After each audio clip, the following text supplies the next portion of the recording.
Odyssey Dumisi. Is that right? Adisu? Yeah, that's it. Adisu Dumisi. You're right. I was just checking to see if you knew. He is a small business outreach representative for Google, and then we've got Sean O'Connor, is a business strategy manager for Microsoft, and then we've got Corey Owens, that's an associate for privacy and public policy with Facebook. Very much look forward to what these folks have to say, and we're going to start with you, Adisu, and hopefully after your presentations, we'll have some time for some questions and answers. Help me welcome Adisu. Thank you. Thanks, Senator. Don't worry, you're not the first to get my name wrong. Probably won't be the last, so it's okay. My name is Adisu Dumisi. I work for Google. I am Policy Counsel for Small Business Outreach, and first I want to thank you guys for being here. Hopefully you're full, but still some of the blood is still up in your head, and pay a little bit of attention to us here. And obviously, thank you, Senator Tester. Thank you to your staff for inviting us here. My first time in Montana. It's good to be here. I run Google's Small Business Network, which is a community that we're actually developing right now to do a couple things. First is to help Google's customers and potential customers learn more about our products and how to use them from fellow small business owners. We have millions upon millions of advertisers and small business partners across the world, and we would love to service them all. But we've learned actually throughout our history that the best advocates and the best teachers for our products are fellow small business owners. So the Small Business Network is trying to connect small business owners to learn how to use our products better, and also to talk more about the policy issues that are surrounding e-commerce and around the internet. It's an emerging marketplace. Congress and state legislatures are trying to figure out how or whether to regulate this marketplace, and we want to make sure that the voice of small business owners is heard in that. So I'll put up the slide at the end. I'd love for you to join. We won't inundate you with email. In fact, probably one a quarter, and you can learn more about our products and visit our website and things like that. So I'll start by talking about Google, and as all large businesses are, we were once a small business. We were actually founded in a garage in Palo Alto by Sergey Brin and Larry Page. And now obviously a multi-billion-dollar multinational corporation, but the reason why we exist is the internet. And I like to put up this slide to start us off because it's a funny slide, I guess, but we actually believe this very strongly, and when I start talking about our products in a second, you'll see this as well, that the internet is what levels the playing field between the big boys and the small businesses, and allows you to actually compete with the small businesses, and our products are designed with that in mind. We actually are trying to give you the opportunity to be right there on Google.com, probably some of the most expensive or would be expensive real estate in the world, but you can actually compete on a level playing field with big restaurant chains and big national companies for that space on an equal level. So that's why you should be online, and I think all of us will agree, you'll probably hear this several times from my colleagues up here, that being on the internet is, I think, in the 21st century, an absolute necessity. A few statistics real quick. First of all, I have a copy of Google's Economic Impact Report for 2009 here. I have a couple copies that I could actually fit in my suitcase for anybody who might want to take it home with you. But Google did a study that we released in May about our economic impact in 2009 across the country and state by state. And this is just for our search and advertising products. There are dozens, if not hundreds, of products that we've got out there that showed that we generated $54 billion in economic activity in 2009 alone, including $48 million here in Montana.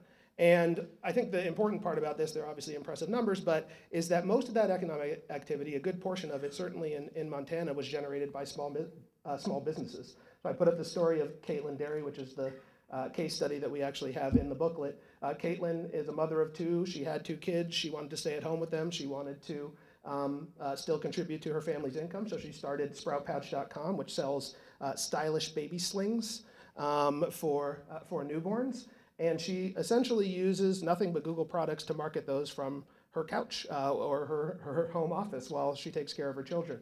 And in the first few months of her using AdWords, her sales increased by 400%, and she's basically able to, she's not going to support her entire family just on this, but she's basically able to, with the click of a mouse, contribute to her family's income. All she does is the marketing, and she contracts with a manufacturer to actually produce these and generates a healthy income using our products. So you can see more about this at that website that's up there, google.com/economic impact, or come pick up a book before you leave from me.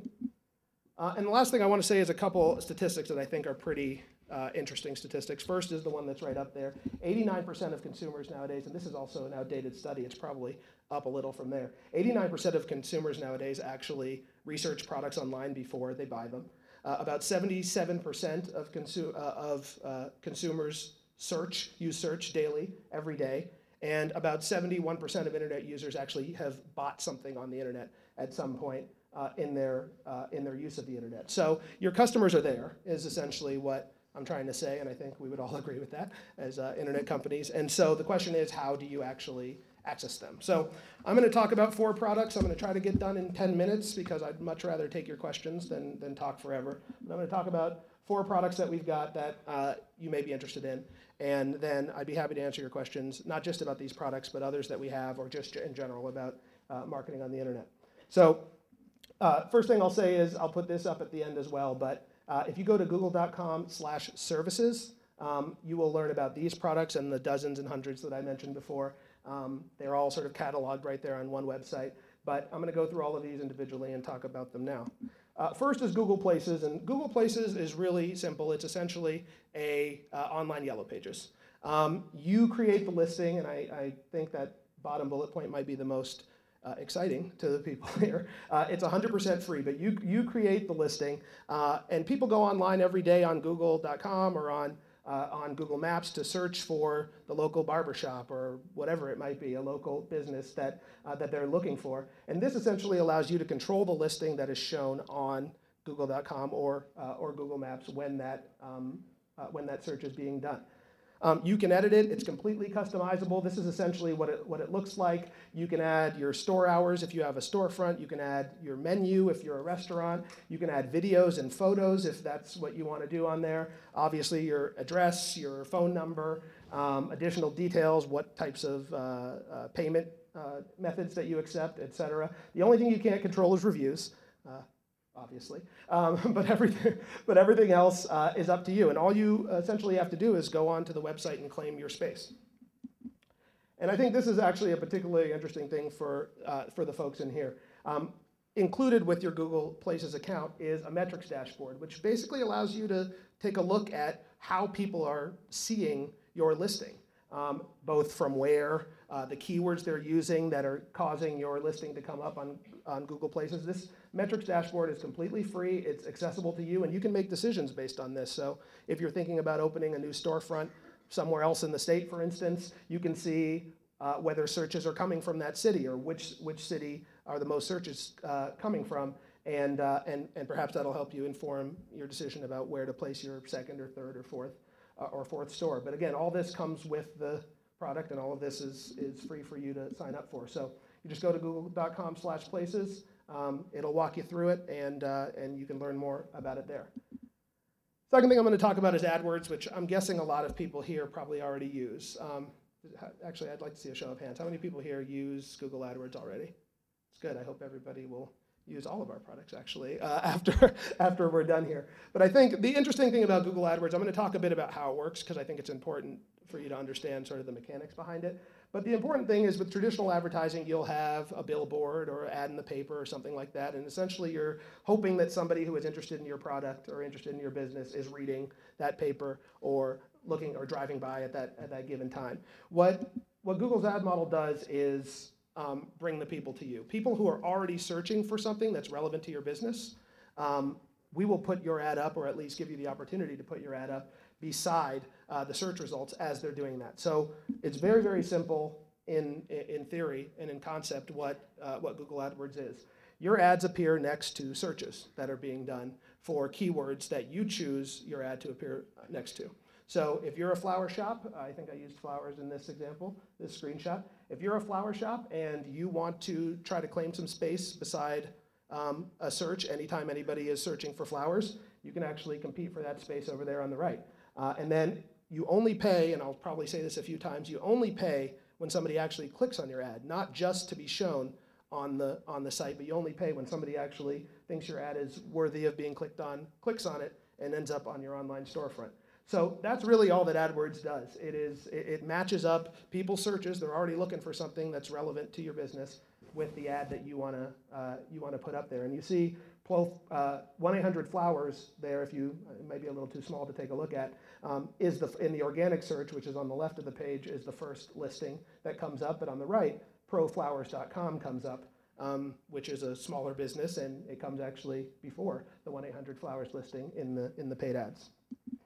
So how does this work? I'm going to go through this quickly. I'm certain there will be more questions. You can learn a lot more about this on the AdWords website, and certainly if you want to come up to me and talk about it afterwards. But really, this is it. A live auction is run every time anybody, including yourself, searches for anything on Google anywhere in the world. A live auction is done immediately for every single query. So whether it's flowers or face cleansers is what I think I did here, or anything, Britney Spears, which is a very common search term. A live auction is run for any advertiser who has decided that's a keyword that they want to associate their ad with. And then the obvious question is, how do I get my ad up there if it's something common like flowers? Well, in the traditional advertising model, it would just be who bids the most, who's willing to pay the most for that space, which is great, and it certainly is a factor in the determination of what goes up on Google. But the other thing, and what we call it is ad rank, the other thing that goes into your ad rank score is actually a quality score. And the quality score is based on a couple factors that are really important. And these things seem to be a mystery to folks, so I'd listen a little bit about to this part in particular. First of all, there's what you bid. It's relevant, obviously. It's important to whether you get this space on the right. But also your click-through rate. And this is where user feedback and a consumer component comes into this. So the extent to which people actually click on your ad versus how often it's shown is the #1 factor in whether we'll show it again. So I'll say it again, the extent to which your ad is clicked on versus the amount of times it's shown is the #1 factor in determining whether we're going to show it again. It's all about what the users want. So you need to make your ad good enough, essentially, that when people make a search for face cleansers or flowers or whatever it is, you have your organic search on the left side, you have the ad on the right side, that people are actually going to click on it because it is relevant to what they want to see. So that's the #1 factor, is the click-through rate of your ad. You also have 2 relevance factors. So the first is, how relevant is your ad to the keyword? So for instance, if you want to buy up Britney Spears, but your ad has nothing to do with Britney Spears at all, that's going to drive your quality score down, because this is preventing big businesses basically from buying up any keyword that anybody might search for and just bidding through the roof for it and trying to get anything, even if it's unrelated to their business altogether. So your ad actually has to be relevant to the keyword that you've chosen as triggering your ad to come up. And then finally, the landing page, the page that you're going to actually direct to with your ad. Google will actually crawl that page and make sure that page has original content, doesn't have a ton of pop-ups and things like that that are going to make the user unhappy. It's actually relevant to the search that they've made. So you actually can't just put a relevant ad up and then direct you to some page that may have untoward material. So those are essentially the factors that go into the quality rating. And the most important thing about this is that you control your cost per click, but you also control the quality. And we're rewarding good quality ads. We're rewarding things that users actually want to see and actually want to click on. So if you have a very high click-through rate, a good ad that's performing well, that's relevant, a landing page that's relevant to the keyword search, you're actually going to be able to pay less and get your ad rank up more, and you can actually beat the 1-800-Flowers of the world because your quality is higher, even if your bid is lower, perhaps necessarily so.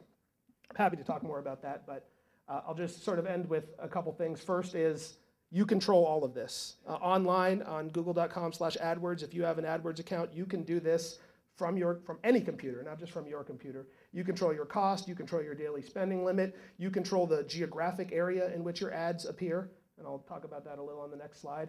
There's no minimum term length, so if you ever just get sick of us and don't want to use it anymore, you just shut down your campaigns and you don't have to call anybody. You can do it right there online. And you can also see exactly how many people have clicked on your ad versus how many times it's shown and determine your exact ROI. All this is integrated into the AdWords platform. So again, the 3 reasons. First, geographic area. If you are a business based here in Kalispell, you can only show your ad to people who search in Kalispell or in the greater Kalispell area. If you want to go to all of Montana, you can do that. If you want to go to all of the United States, you can do that too. Second, you only pay for performance. I want to stress this again. You do not pay when your ad shows up on Google.com. Some of the most expensive, online real estate in the country, we could probably sell it for millions upon millions of dollars, but you don't pay a cent to have your ad actually show up on Google.com. You only pay when somebody actually clicks on your ad. And then last, you can be up and running without, in 15 minutes. You can do it while we're sitting here on the college's internet system and be up and running and have your ad campaign going. So you sign up at google.com/AdWords, and you can learn a lot more about the product there. The last two products I'm going to talk about are pretty quick. The first is AdSense, distinct from AdWords. AdSense is for those of you who are content publishers out here. So if you have a website that people sort of return to, the sort of prototypical AdSense publisher is a blog or a local newspaper or something like that. But if you want to actually publish ads on your site, but you don't feel like going out and selling the space on your website, you can partner with Google, and Google will put basically the exact same ads that we would put on Google.com on your website instead. And we'll share the revenue with you. You actually get a majority of the revenue for every click that somebody makes from your website to the ads that are on there. And we'll match the ads again to the content of your website. So you can learn more about that's a pretty simple one. You can learn more about AdSense at, you'll see a trend here, google.com/AdSense. And the last thing I'll talk about is Google Apps, which I'm guessing a lot of you probably already use, Gmail and things, Google Docs and things like that. But I think the most important thing to highlight here is that they're free. They're free to try. They're free to use. You can upgrade to a Premier Edition if you want to, but you don't have to. And it certainly is, I'm guessing a lot of people out here use Gmail as their personal email, but you can actually communicate with Gmail on your domain name. So if you already own joesmith.com, you can get Gmail as your client essentially for Joe at joesmith.com and all your employees free of charge with a certain amount of space and limitations and things like that. Google Voice, a very interesting product we just kind of launched more widely, which basically unifies all your voice communications in one number. You apply for a local number, say, the 406 number for up here, and you can actually direct that number to go to wherever you want various times of the day, maybe to your work line, during the work hours, and then your cell phone while you're away from your desk, et cetera, et cetera. But you don't actually have to give out 3 or 4 or 5 different numbers. You can just give one. You can get voicemails transcribed and sent to you. You can get texts sent to your email. So it really is about customizing your communications experience in one place. And again, voice.google.com, you can learn about all of that. And the last thing is Google Docs, which I'm guessing a lot of people use already. Google Docs, I think the best thing about Google Docs is the sharing capacity. So for those of you who don't like sending out multiple versions of a document, Google Docs is automatically shares the most updated version of a document or a spreadsheet or something like that with anybody who you want to share it with immediately. So no more emailing around, version 3.4 or 6.2 of something. It's all right there. You can actually see when people open it up. You can chat directly in the document with the people who are there as you edit it, and it's very much real time and all of that. So you learn more about all these at google.com/apps. I think I just got in under the wire here. So last thing I'll say is again, I do run the Small Business Network. You can learn more about all of these and all of our products at google.com/smallbusiness services, as well as if you write down any 3 websites that I've said here today, services, you can get all of this information in one place. Small business will allow you to sign up for the network, and economic impact will link you to this report where you can learn more about the impact and some of the things that your fellow small businesses around the country are doing with our products. So with that, Senator, I will step away, but happy to stick around and take your questions after this. Thank you, Adisu. Sean O'Connor from Microsoft's up next, and after all 3 of them get done making their presentation, we'll have them come up front, and then we'll do Q&A. So, Sean. Thank you, Senator. Thank you. Good to have you here. Thank you. Good afternoon, everyone. I'm Sean O'Connor, and I work on our small business advertising solutions team at Microsoft. What that means is we're the team that puts together the programs to help our small business advertisers get up and running, and then once they're up and running, to help them run efficiently and continue to grow their business. I've been in Seattle for about 5 or 6 years, but I was actually born just down the road in Butte, Montana. I spent part of my childhood in Great Falls, and for some reason, I still can't figure out why, my parents decided to move us to Spokane and leave this beautiful place. But when the opportunity arose to come here today and share some ideas for growing your business with Microsoft, I jumped at it. I'm passionate about small business. I'm very interested in Montana. I'm very impressed with the growth and the sophistication of the business here, and certainly want to be available as a reference for all of you after today. Our time here together, 3 things I want to cover. I want to fill you in on our audience, who's using Microsoft products. Many of them are your customers. Secondly, I'm going to give you some ideas on how you can reach your audience using our tools. And as you all know, Microsoft is an extremely large company. I focus on small business advertising. I want to give you just a couple of links for other ideas for other Microsoft products. So I hope some of you are using the Bing.com search engine. We launched this a year ago, and it's seen really impressive growth. Right now, we're 93 million unique searchers per month. But as we talk to folks, and I was talking to my mom last week, and she told me, she goes, Sean, every morning I wake up and I do 2 things online. I look at Twitter and I go to Bing. And it's interesting, she uses Twitter because my wife and I have a 1-year-old, and every day we post a picture and 140 characters about what Claire is up to. Great way to share online. But she said she goes to Bing because she's fascinated by the imagery.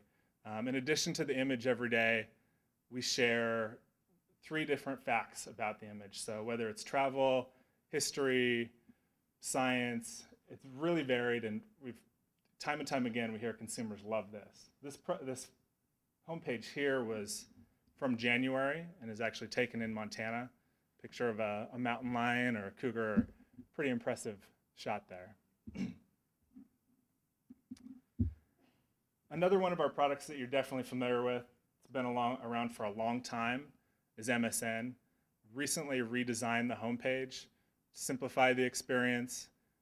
Once again, this is a huge audience, over 35 million unique users per day. Simplified experiences, Bing is really integrated into there. Very top, you can search there on the Bing search engine. I'm going to spend most of my time today talking about Bing. As I said, we launched this a year ago, and we've coined it as a decision engine. This is where you go when you need to make a decision, trying to move beyond those 7 links, 7 blue links, and provide consumers with information at their fingertips. The screenshot here is really small, but yesterday, a couple days ago, I was searching for Montana-related different searches, and this is my query here is travel to Montana, and I wanted to share this as an opportunity. I know travel is a big industry here in this valley and in Montana in general, and unfortunately, the #1 result here is a South Dakota travel agency. So anyone in Montana travel, I encourage you to get involved with Bing. We'd love to show you're out here and connect you with your audience right at the top. We don't want people going to South Dakota. Let's keep them here in Montana.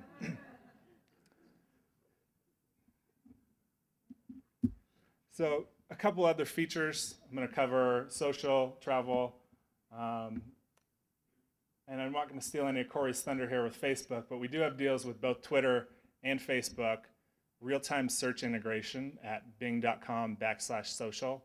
And the example here is, let's say you own a restaurant or a sports bar in Missoula, and the Grizzlies are playing in the national championship. You're throwing a party, you're promoting your audience online.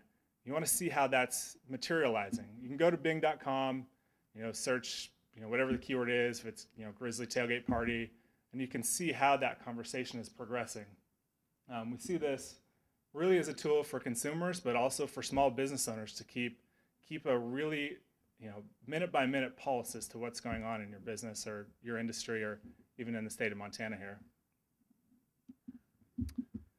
A coming back to travel, once again, I know travel is important to this state.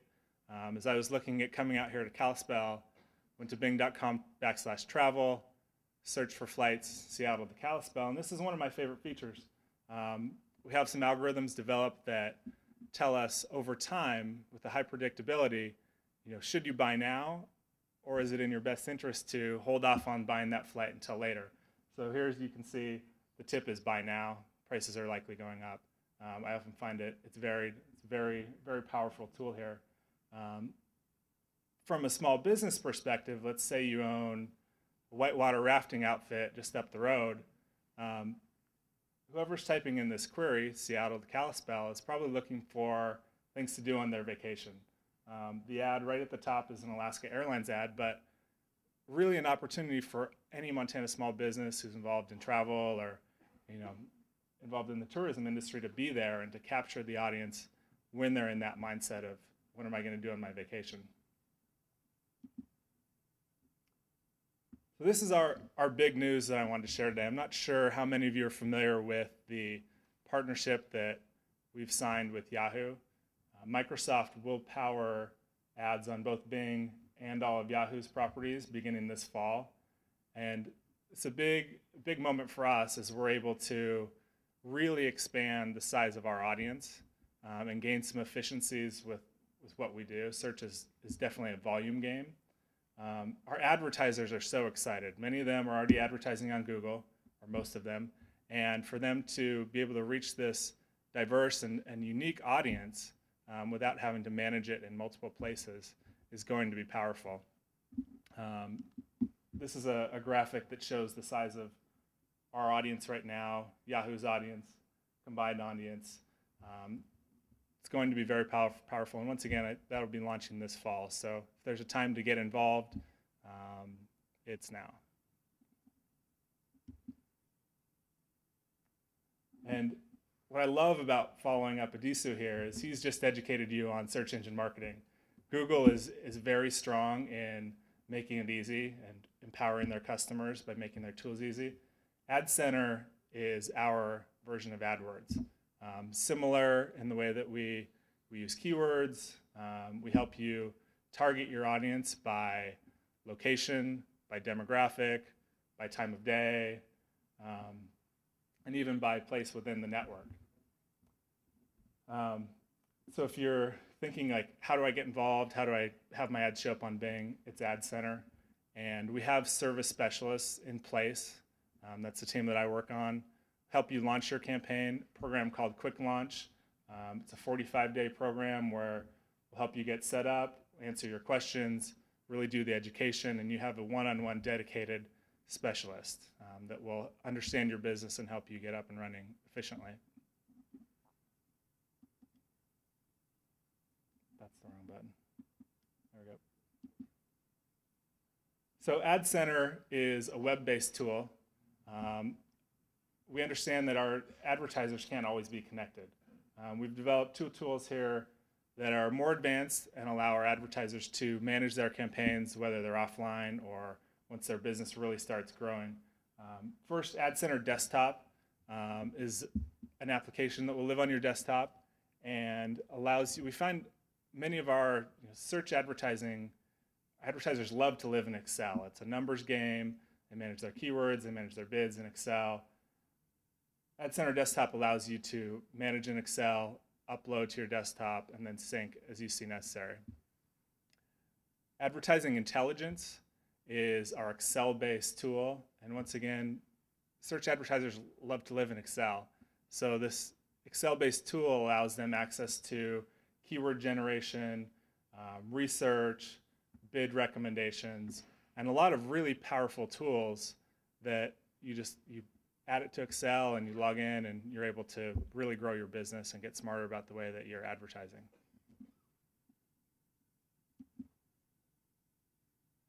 And similar to Google Places, we have a local offering as well, and you might be saying, I don't have the money to dedicate toward advertising right now, or my business just isn't necessarily ready for online. The reality is people are searching for your business online, and you need to be there. This being local is 100% free as well. and we allow you 100% control over the information. So let's say you're a restaurant down the street in Kalispell. You've just moved locations. You want to make sure that your customers know where to find you. Or as folks are in from out of town on vacation, they're using their Bing app to search for restaurants in Kalispell, that your location is surfaced there for them so they can come to your restaurant. Once again, the address there is bing.com/local, and you go through a process and enter your information there. And so just to close, as I mentioned before, Microsoft is a large company. I'd love to come in here and tell you about our Office Live apps, or our cloud services, or Windows 7, but I'd be here for days, to be honest. So I shared a couple of resources here, and I hope that Senator Tester's staff will share this online. I definitely recommend you to utilize these. Microsoft is invested in small businesses. We have a lot of products beyond search advertising that will enable you to become more efficient and to grow your business. And beyond that, if you have any questions, I've included my email address here at the top. I definitely, as I mentioned, I'm excited to be here, and I'm excited to hear from you moving forward about your challenges. If you're working with some of our products and it's not working for you, drop me a line. I'm definitely really encourage you to communicate with me and let me know how things are going for your business. Thank you.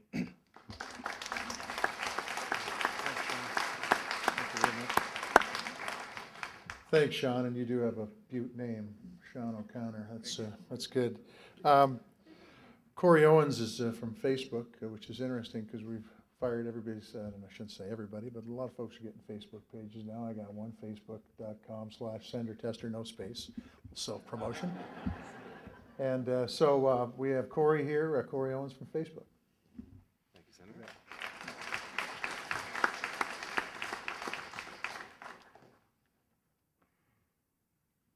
You would be amazed how often high-tech companies have technical difficulties with presentations, so I apologize in advance. So I'm Corey Owens from Facebook. I am our associate for privacy and public policy. A couple of folks here have asked me why somebody who deals with privacy and public policy is talking about small business. A lot of what happens in Washington, as much as we don't always see it, is folks like Senator Tester trying to develop laws that empower small businesses. So that's one of the things that I work on. In particular, I think Adisu said, to remember that Google at one point was a small business. To give you a sense of scope here, Facebook by employee count, depending on the industry, and I think there are a couple of SBA folks here so they could actually answer this, is still a small business. We have well over 400 million users, but in terms of our actual business, we're very small. And we have more than 1 million applications developed on our platform, almost all of which are developed by small businesses. So small business is something that is integral to the Facebook experience and something that we care about a lot. I want to thank the mayor of Kalispell, the president of the community college here, and of course Senator Tester. I think this is a great workshop, and I hope that we'll be able to do more of them in the future. So the first question is, what is Facebook? And I'm going to follow in my colleagues' footsteps. Can I get a show of hands just to see how many of you are personally on Facebook? Okay, I like that. That's a good. Now, for those of you that have a small business, can you raise your hand if your business is on Facebook as well? Great. Less, but good. That's fantastic. So what I'm going to try to do today is talk a little bit about what Facebook can do. For those of you who are already on it, hopefully it will be informative, and for those of you who aren't, I encourage you to do so. Facebook is first and foremost a place where people share things that matter with each other. And that sounds pretty simple, but it was a pretty revolutionary idea 6 years ago when it was thought up of in a dorm room. I don't know if those of you who can think back 10 years ago when you were on the internet, you would never use your real name online. You just wouldn't do that. That's you were Mr. Smiley 457, and I don't know about you, but Mr. Smiley 457 creeps me out a little bit. So what we did was we built a site and a platform where we not only encourage folks to be themselves, but we actually demand it of our users. We say that the social experience online is only as valuable as your social experience offline. We're not asking you to create a fake life to complement your real life. We're asking you to take your real life and put it online. The reason that's important here today, we'll get to in a little bit, but it all comes down to your customers that on the streets of Kalispell and elsewhere in Montana are the exact same people that you'll find on Facebook.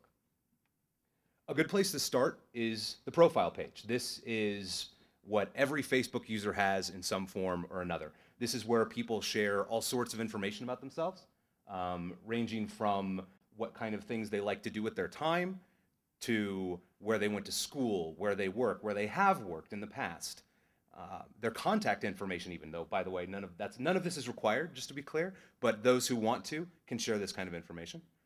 You can also share who your friends are. You can, and mutual friends is a really powerful concept. If I know Adisu and Adisu knows Sean, then suddenly I have a connection with Sean, even though I didn't know it before. Just like in real life, that connection exists. Online, it's just much easier to find. The other thing you can share on Facebook is your likes and interests, whether it's products, brands, or even celebrities like Senator Tester. Facebook.com/Senator Tester, no space. So what makes social media so fundamentally different from old media, and really even than some new kind, what is even still called new media, what makes social media so different is that it is a 100% personalized experience. So what it used to be is you'd open the Kalispell daily newspaper, and I'm sorry, I don't know the name of it, and an editor somewhere in a room somewhere is making the decision about what you read, what you see. And that's fine and good, that's important. But what you see here is not what an editor has chosen for you. You see things that you have chosen for you and things that your friends like. Because whether we like to admit it or not, and it depends on the friend, we like the things that our friends like by and large. And it's a great way to discover new ideas, new friendships, new brands, new products. You're sensing a pattern here. And that's really what makes, I think, Facebook and other social media so powerful. Now, to give you a sense of the scope here, we have over 100 million active users in the United States. That is not just people who have created a Facebook account. These are people who actively log on to Facebook. And I don't remember exactly what the percentage is, but I think it's something like 75% of those folks check it at least once a week. And a huge percentage of those folks check it at least once a day. And I'm not going to tell you how many times I check mine, but I imagine there are a few of you out there who check it as often as I do, if I had to guess. Globally, we have 400 million active users. And I mentioned this here. I know that this is primarily focused on local small business, but one of the things that the internet has done for small business is it's given you a market you never had access to before. If you sell fashionable baby slings, I imagine the domestic market is primarily who you're talking to. But with shipping logistics and the internet, when those two things have combined, suddenly if somebody in Hyderabad, India wants to buy a fashionable baby sling and you're making it in Montana, you can sell it to India. Now, to bring it a little bit more local, there are 300,000 active Facebook users in Montana. To give you a sense of that, there are, I think, approximately 1 million people in Montana. The last statistics that I saw showed that around 2/3 of that population had ready access to the internet. So to break that down, about half of active internet users in Montana are active users of Facebook. That means half of the active internet using population in Montana, or 1/3 of the whole of the population in Montana, is a potential customer for you that you never had access to before.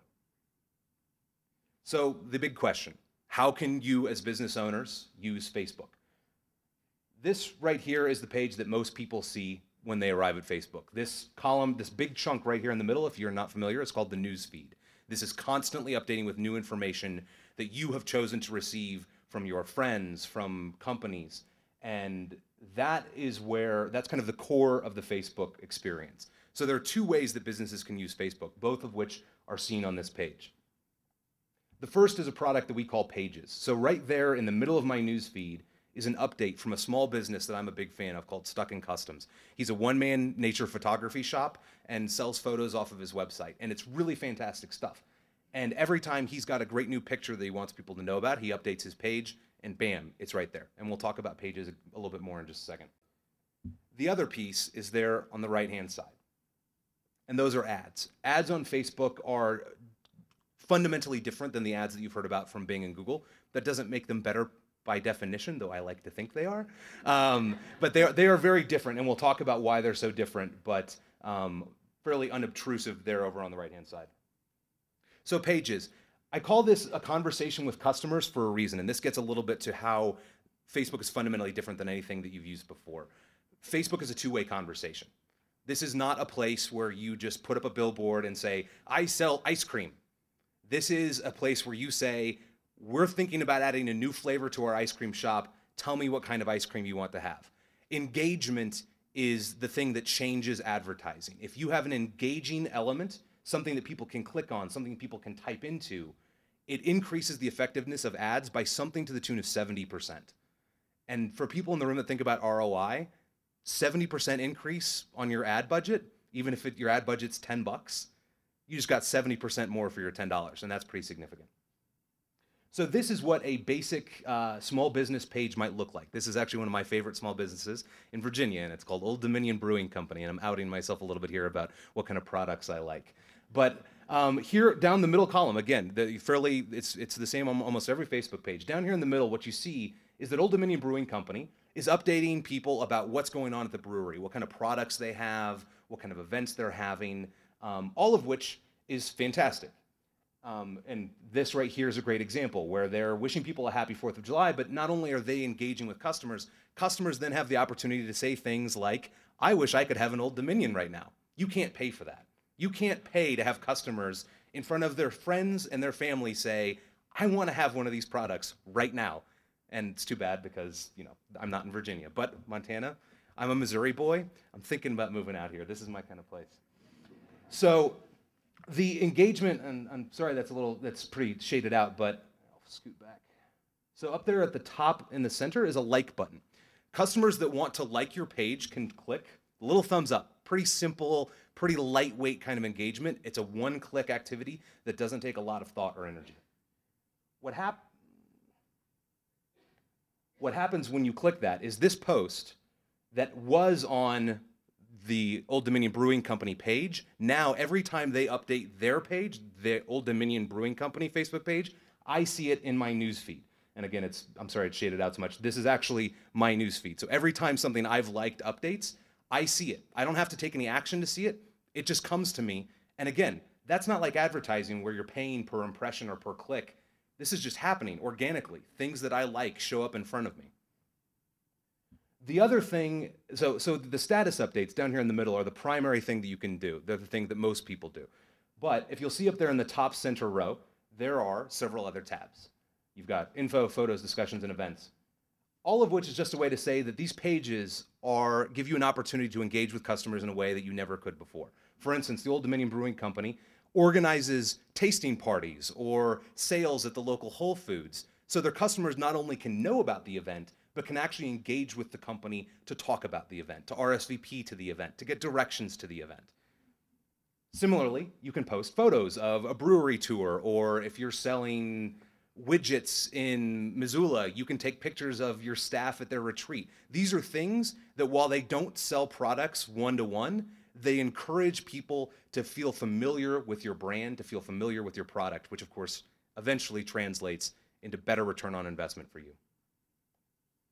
So the question becomes, how do you get people to how do you drive traffic to your Facebook page? So you've got this great page, you've got a bunch of stuff on it, but how do you get people there? So there are a couple of different ways. The first, if you'll remember back here on the page that we started on, that every Facebook user starts on, up there in the top is a little search bar. So hypothetically, if somebody said, I want to look at the company that makes widgets in Missoula, they could search for Missoula widgets and find your Facebook page. But let's assume for a moment not everybody is searching for Missoula widgets on Facebook. Just pretend for a moment with me. So what do? They probably go to a Bing or to a Google and they search for Old Dominion Brewery. They're not actually looking for the Facebook page at this point. They just want to know more about the company. So you click on the link that Bing or Google provides. You go to the Old Dominion Brewing Company page and wait, what is that in the upper right-hand corner? Sure enough, very conveniently for my presentation, a little button that says Facebook. And you click on the little Facebook, and I'm sorry it's so small up there, but you click on the little button and you come back to the Facebook page. This is a technique that's been very useful to a lot of small businesses, and it's kind of counterintuitive. Why on earth would you drive traffic away from your website? The only reason you would do that is if you thought that the Facebook engagement with customers was more valuable than the static experience of a website. It is a dynamic experience as opposed to a static one. It is an engaging one instead of simply a voyeuristic one. It is something where you can have a conversation with customers. So not to parrot my friends from Mountain View and Redmond, but the best part about all of this is free. Absolutely free. I swear to you, every single thing that I just showed you can be done for absolutely free. If, and for those of you that are less technologically literate, you got a niece, you got a nephew. These are the kind of things, and that's what they're good for, nieces and nephews. And I say this as somebody that's been a nephew. But in all seriousness, what I just showed you can be set up more or less in 15, 20 minutes, and the return on investment for 15 minutes of your time is incalculable. Now, there are, of course, things you can do to spruce up a page that require a little bit more technical savvy, but that page I just showed you requires none. So the other way that you can drive traffic to your page, and it's a very nice little segue into our next piece, is on the right-hand side there are ads. Facebook ads are little ads over there on the right-hand side. They're not terribly in your face. They're not pop-up ads, but we have ads. I call this part finding the next customer, and that's important because ads historically have not been about finding your next customer. It's about finding the customer that already wants to find you. So in marketing, we talk about a funnel, and big bunch of people at the top, not nearly as many at the bottom. At the bottom, you have demand fulfillment. This is traditional search advertising, whether it's the yellow pages or very traditional online search products. These are people who already know they want your product. I want to buy widgets from the Missoula Widget Company, so I type in Missoula Widget Company so I can go find them. And that's great. That's an absolutely essential tool. But how do you get people to know that they want Missoula branded widgets? That's demand generation. And the idea here is that Facebook ads aren't targeting people who are already searching for Missoula widgets. Facebook ads are targeting people who don't yet know they want Missoula widgets. Facebook ads are targeting people who are in the widget business, or who live in Missoula, or who are 18 to 26-year-old women who live in Missoula and happen to be in the widget business and like going bicycling. I don't know who buys widgets, but you can find them, even if they don't know they yet want widgets. So one of the big misimpressions about Facebook is that it's for kids. And there was probably a point where that was true. We started on college campuses, but our fastest growing demographic is actually women 35 and older, which throughout marketing and advertising, that's the group of people that spends the most money on products based on advertising. So if you're interested in people who spend money on things, they're on Facebook. It's actually a pretty even gender split, but you'll see a little bit, some more women than others, which, is good for all of the 35 plus men in the world that are looking to meet 35 plus women, I guess. Which brings us to the profiles. This is where all of our data, this is where all of our advertising comes from. You list all sorts of things in your profile. You don't have to, but rather than somebody searching for widgets, you've got somebody who's listing, I like to go bicycling. I like camping. I like ice cream. These are things that build a profile of a person. Instead of waiting for somebody to come find you, people are telling you, here I am.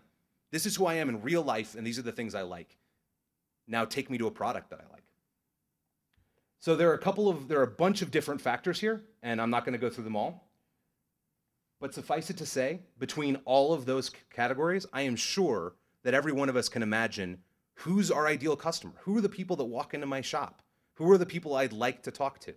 And you can be as specific as you want or not as you want. These ads are on the right-hand side. They're unobtrusive. People always ask me, how do you guys make money? No one sees those ads. I promise you, based on how many people click on them, people see the ads. The difference is that it's good for advertisers because it's targeted advertising, but it's also good for the users. I don't want an ad about widgets. Any of you that work for Missoula Widget Company, don't advertise to me. But the thing is, you're not going to. The people that are going to advertise to me are people who see that I brew beer in my home. And so Old Dominion Brewing Company is going to find me, and suddenly, instead of seeing ads that aren't relevant, I'm seeing ads that are personalized to me. The design process, I'm not going to go through it step by step, but suffice it to say, you can have your ads up on Facebook in 5 minutes. I kid you not, 5 minutes tops. The first thing you do is just design your ad. It requires no design skills. You enter in the text that you want, you upload the picture you want, you're done. Requires no design, no graphic design, nothing. If you've got somebody who does graphic design, more power to you. You can fire them, though, because you don't need them anymore. The next step is targeting. And I'm not going to talk much about this except to say that the targeting is incredibly precise, again, because people provide us with data that is true to their real lives. So if you want to target people in Kalispell, right? You can target people in Kalispell, but better yet, you're not just targeting people who live in Kalispell, though you can do that too. You can target people who come here to go to Glacier National Park and log in from their hotel in Kalispell, which is a whole new thing. And by the way, I think you can actually do that with Bing and Google too, just to be clear about that. But that gives you a whole new tool in your ability to reach people in geographic areas based on their likes, based on their interests.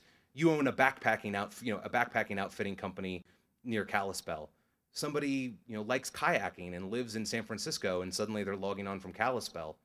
That's who you want to talk to. The last step is pricing, and thank God Adisu did it for me. The auction stuff, I won't go through it all, but suffice it to say this is incredibly cheap if you want to do it. Incredibly cheap. You can do cost per click or cost per 1,000 impressions.